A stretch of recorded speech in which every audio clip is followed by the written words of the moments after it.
L'épisode commence avec les deux couples, Serkan Eda et Ferit Céline, qui ont un petit moment d'échange autour d'une table ensemble. Eda ne fait qu'inventer des histoires très romantiques entre Serkan et elle, des histoires qui n'ont jamais existé. Céline est jalouse. Serkan essaie de la distraire pour qu'elle ne raconte plus de futilités, mais elle ne se laisse pas faire et continue son jeu. Puis après avoir promis à Céline qu'ils vont se rencontrer plus fréquemment pour mieux se connaître, Eda et Serkan quittent le restaurant.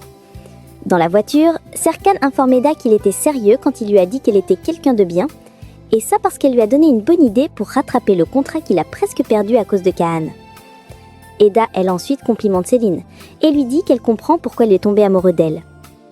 Au bureau de Kaan, sa secrétaire vient lui remettre un joli pot de fleurs qui a été livré par Eda. Il sourit légèrement.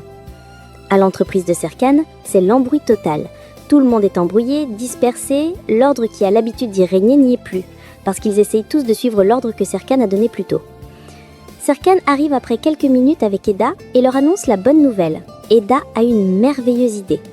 Celle de créer un hôtel qui a son jardin, avec des terrasses dans ses alentours, afin d'éviter d'aller chercher un autre terrain ailleurs, et ça sera beaucoup moins difficile à accomplir. Tout le monde est reconnaissant et apprécie son idée. Serkan s'éloigne et Piril se rapproche d'Eda et lui demande le diplôme qu'elle a. Et Eda lui dit qu'elle a fait des études en architecture paysagère. Le temps passe et tous sont à fond dans leur travail à l'entreprise, même Serkan et Eda. La nuit les trouve encore au bureau. Eda, aussi attentionnée qu'elle est, apporte du thé à Serkan et il le prend avec grâce. Eda est sur son bureau quand sa tante lui téléphone pour demander à quelle heure elle rentre, puisque la table est déjà prête. Et c'est là que Eda se souvient qu'elle avait complètement oublié le dîner. Elle explique à Madame Eifer qu'ils sont en pleine crise au bureau et qu'ils ne peuvent pas rentrer tant qu'ils n'ont pas fini, mais celle-là ne veut rien entendre. Elle menace de venir les trouver au bureau s'ils ne sont pas là dans 30 minutes. Eda, connaissant sa tante, sait qu'elle ne plaisante pas. Elle va à son tour imposer à Serkan de la suivre et il le fait. Les collègues sont complètement surpris de voir qu'une femme peut commander Serkan de cette façon et ça les amuse tout de même, mais pas Piril parce que contrairement aux autres qui trouvent ça drôle, elle trouve ça suspect et très anormal. Dehors, Serkan la prévient de ne plus jamais répéter ce ton qu'elle a affiché devant tous les employés. Eda se plaint et lui demande ce qu'elle aurait dû faire à la place.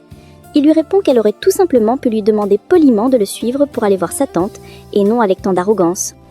Eda se sent mal et s'excuse pour son comportement, qu'elle est désolée de ne pas être à la hauteur pour être sa copine. Serkan évite le sujet et demande l'adresse de sa tante. Elle répond qu'elle vit avec elle. Serkan demande qu'il s'assoie quelques minutes avant de partir. Quelques minutes plus tard, Serkan gare devant la maison de Eda. Ils entrent et arrivent à la terrasse pour le dîner. Mélo les espionne de loin et Seren vient la rejoindre. Madame Eifer arrive et leur demande de s'installer. Serkan complimente la décoration de table que Madame Eifer a fait. Fifi arrive et veut les rejoindre à table. Mais Mélo l'interpelle et lui dit de rester espionner avec elle et Seren, et elle accepte. Ils échangent, parlent de tout et de rien. Serkan s'excuse pour la vitesse à laquelle les choses se sont passées entre sa nièce et lui. Mais Madame Eifer répond que c'est vrai, mais ce qui compte pour elle, c'est qu'ils s'entendent bien tous les deux. Eda continue en disant que c'est vrai, ils s'entendent très bien, au point où quand elle est tellement fan d'entendre Serkan parler. Serkan lui éclate de rire en entendant cela. Serkan dit en souriant que c'est vrai qu'il ne peut plus se séparer de Eda après qu'elle l'ait menotté ce jour-là. Sa remarque intrigue Madame Eifer et elle demande des explications à sa nièce. Eda ne sait pas quoi dire et s'évanouit sur son plat. Madame Eifer respire fort et se moque de l'attitude de sa nièce en disant qu'elle a l'habitude de faire des fausses chutes lorsqu'elle se sent stressée ou embarrassée. Madame Eifer se lève ensuite pour aller chercher du citron. Par derrière, Serkan essaye de réveiller Eda en lui disant que ce qu'elle fait n'est pas drôle du tout en tapant sa joue doucement. Pendant ce temps, Mélo devient excitée de savoir ce que Serkan peut être aussi romantique et s'agite. Elle veut prendre une photo du moment entre les deux avec son téléphone, mais Fifi lui conseille de ne pas le faire, ou du moins de le faire discrètement. Mélo ne l'écoute pas et prend une photo, mais elle oublie de mettre son téléphone sous silencieux et le flash attire l'attention de Serkan. Elles se sentent gênées d'avoir été attrapées et elles viennent les joindre à table. Au même moment, Eda se réveille et Madame Eifer revient. Eda questionne ce que les filles font là et elles répondent qu'elles sont là pour faire connaissance avec Serkan. Serkan profite pour les inviter à la cérémonie de fiançailles. Madame Eifer est contrariée par la vitesse à laquelle ils allaient sans même l'informer à temps. Eda essaye d'expliquer que c'était imprévu et qu'ils ne l'ont programmé que ce matin. Sa tante dit qu'elle a oublié d'ajouter la cerise sur le gâteau qu'elle a fait et demande à Eda et les filles d'aller le faire à la cuisine. Les filles sont parties et Madame Eifer est seule à table avec Serkan. Elle lui fait comprendre que Eda a un passé très compliqué et une vie très fragile, mais qu'elle a quand même réussi à être heureuse durant ces dernières années. et que si Serkan ose lui briser le cœur, ou de toucher ne serait-ce qu'un cheveu de sa nièce, elle va lui pourrir la vie. Serkan sourit et lui promet que Eda ne souffrira de rien avec lui. Elle l'oblige ensuite de manger, et quand il met une bouchée dans la bouche, il se détend puisque le plat de Madame Eifer est tellement délicat et délicieux. Pendant ce temps, les filles sont en train d'ajouter les cerises sur le gâteau, mais n'arrêtent pas de demander à Eda pourquoi elle les évite. Mais Eda les rassure encore une fois, et elle quitte la cuisine avec le gâteau. Eda dépose le gâteau sur la table et rappelle à Serkan qu'il doit rentrer au bureau pour travailler. Serkan s'excuse de la table et remercie Madame Eifer pour son repas délicieux.